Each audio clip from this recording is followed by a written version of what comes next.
Income tax एक प्रकार का बहुत इंपॉर्टेंट डायरेक्ट टैक्स होता है जो कि most significant source of revenue to the government है। ये सेंट्रल टैक्स होता है जो कि सेंट्रल लेवल पर कलेक्ट होता है। इनकम टैक्स में टैक्स एग्जेम्प्टेड लिमिट है जो कि सीनियर सिटीजन के लिए मतलब एज 60 बट लेस देन 80 को 3 लाख तक की छूट है। सुपर सीनियर सिटीजन मतलब एज 80 से ज़्यादा और 80 तक को 5 लाख रुपए तक की छूट है। और अदर इंडिविजुअल मतलब Hindu undivided family association of person and body of individual को 2,50,000 तक की छूट है। फर्म, कंपनी, लोकल बॉडी ये सब को कुछ छूट नहीं है। Income tax progressive tax rate हर साल चेंज होता है according to the income. Surcharge income tax के ऊपर एक और टैक्स लगता है जिसको हम लोग सरचार्ज कहते हैं। ये डिफरेंट अमाउंट पर लगता है। जैसे कि इंडिविजुअल के लिए मतलब Hindu undivided family association of person और बॉडी ऑफ इंडेक्स 10% चार्ज होता है जब 50 लाख के ऊपर इनकम एक्सीड कर जाए बट 1 करोड़ के अंदर रहे। 15% चार्ज होता है जब 1 करोड़ के ऊपर इनकम चल जाए बस 2 करोड़ के अंदर रहे। 25% चार्ज होता है जब 2 करोड़ के ऊपर इनकम चल जाए बस 5 करोड़ के अंदर रहे। 37% तब चार्ज होता है जब 5 करोड़ के ऊपर चला जाता है। फॉर फार्म 12% अगर इनकम 1 करोड़ के ऊपर चला जाता है और डोमेस्टिक कंपनी को 7% अगर इनकम 10 करोड़ के ऊपर चला गया। 12% अगर इनकम 1 करोड़ के ऊपर चला गया है तब चार्ज होता है। तो इसे हम लोग कहते हैं सरचार्ज जो कि इनकम टैक्स के ऊपर चार्ज होता है।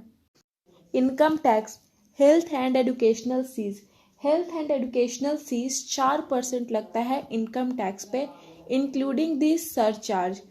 सरचार्ज का मीनिंग अगर जानना हो तो मेरा लास्ट वीडियो में सरचार्ज का मीनिंग बताया हुआ है। Tax burden rich bear more tax मतलब जो अमीर आदमी होते हैं उन्हें ज़्यादा टैक्स भरना पड़ता है। एडमिनिस्ट्रेशन इनकम टैक्स का एडमिनिस्ट्रेशन कौन करता है? तो tax is imposed by the income tax department and it work under the control of the central board of direct tax मतलब CBDT। Income tax allocation of amount tax amount जो income tax का amount जो आता है वो इस government में recovered होता है। ये टैक्स अमाउंट स्टेट गवर्नमेंट और सेंट्रल गवर्नमेंट के बीच में डिस्ट्रीब्यूट होता है। लेकिन कुछ अमाउंट ऐसे भी होते हैं जो स्टेट गवर्नमेंट को नहीं मिलते हैं, जो कि पहला है tax amount receive from companies. Company से टैक्स अमाउंट जो रिसीव होता है वो स्टेट गवर्नमेंट को नहीं मिलता है। अमाउंट ऑफ सरचार्ज का अमाउंट कंपनी स्टेट गवर्नमेंट को नहीं मिलता है। सरचार्ज का मीनिंग मेरा लास्ट वीडियो में बताया हुआ है।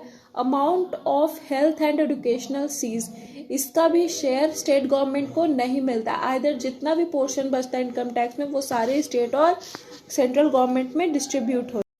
लास्ट वीडियो में हम लोग देखे थे इनकम टैक्स का रेट स्लैब।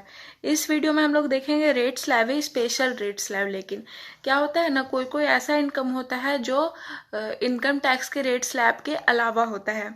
जैसे कि पहला होता है short term capital gain specified in section 3A, तो इसमें लगता है 15%। लॉन्ग टर्म कैपिटल गेन में लगता है 20% tax. Gain from listed share मतलब without introducing the cost of acquisition तो उस पर 10% लगता है।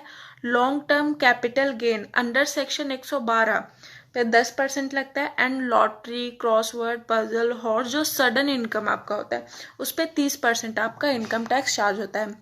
Please comment if you have any queries.